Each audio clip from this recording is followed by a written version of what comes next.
Well, you know, the devil does have a plan for your life. In John 10:10, the Bible says, the thief comes only to kill, steal, and destroy.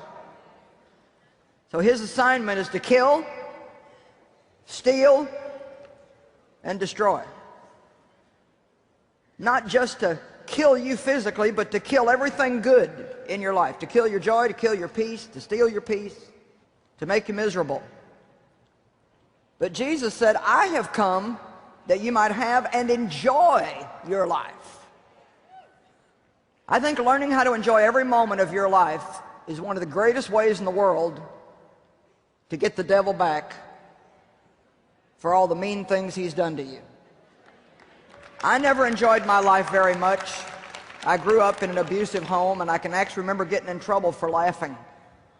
My father was a very somber, mean, harsh man, and there just was no joy in our home. And I was probably in my 40s until I realized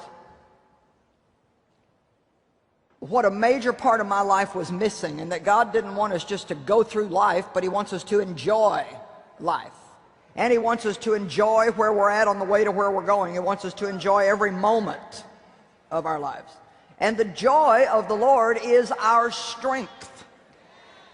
So Satan wants to take our joy, because if he can get our joy, he can get our strength. And if he can get our strength, then it's easier for him to deceive us. So the devil has a plan for your life, but thank God, God also has a plan for your life.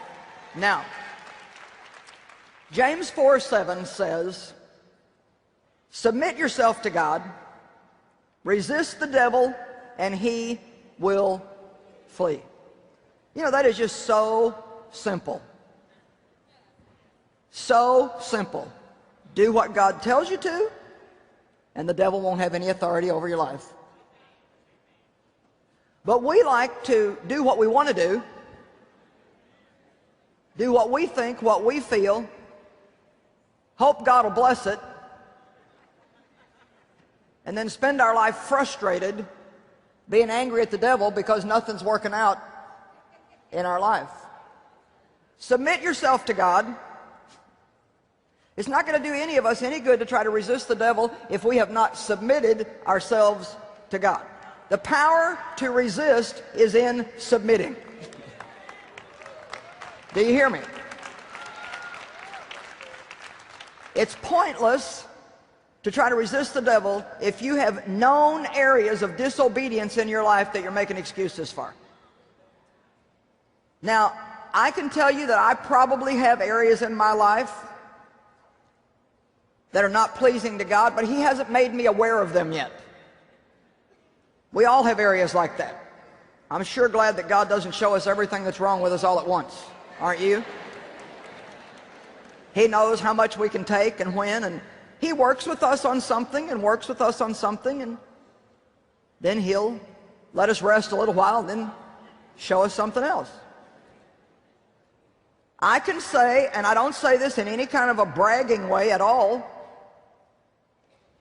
but I can honestly say that I don't have any known disobedience in my life. That doesn't mean that there's not any, but I'm not consciously aware of any. And whatever God shows me, I want to do my very best to get in line with Him, simply because I have learned, and it was a long, hard journey, and I did it wrong a long time. I went through all the stuff I'm talking about. My will, what I thought, what I wanted, my feelings, my emotions, rebuking the devil all the time, frustrated because I felt like the devil, the devil, the devil, the devil. And I used to regularly quote one half of James 4:7, and I've heard people do that as long as I've been a Christian. People have a tendency to only quote the second half of James 4:7. Resist the devil and he must flee. But that's not what it says. It says submit yourself to God.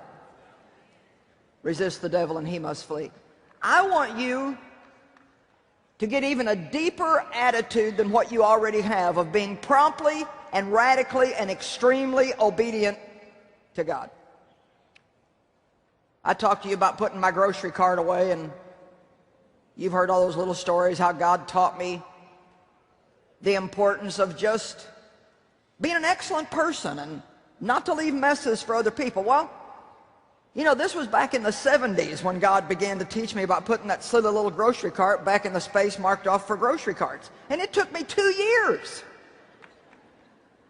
2 years to get obedient to just do that. So I just want you to understand that I've done it wrong.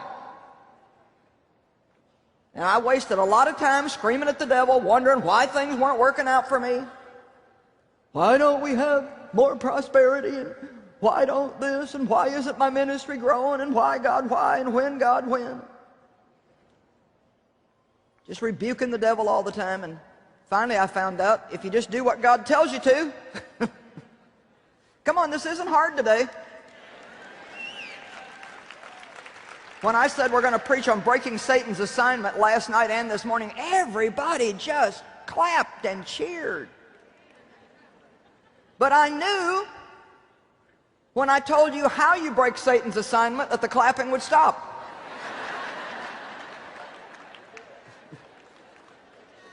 It's really interesting to be up here and watch people. The things they get excited about and the things they...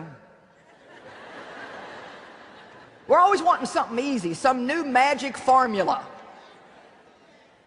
But the Bible's been the same ever since it was written. Do what God tells you to, you'll be blessed. Do what you feel like doing, your life's going to be a mess. We're talking this weekend about discipline and self-control. If you missed the other 3 messages, you missed a lot. But thank God you can get it on CD or wait for it to come on TV. Discipline and self-control is vitally necessary to live an obedient lifestyle.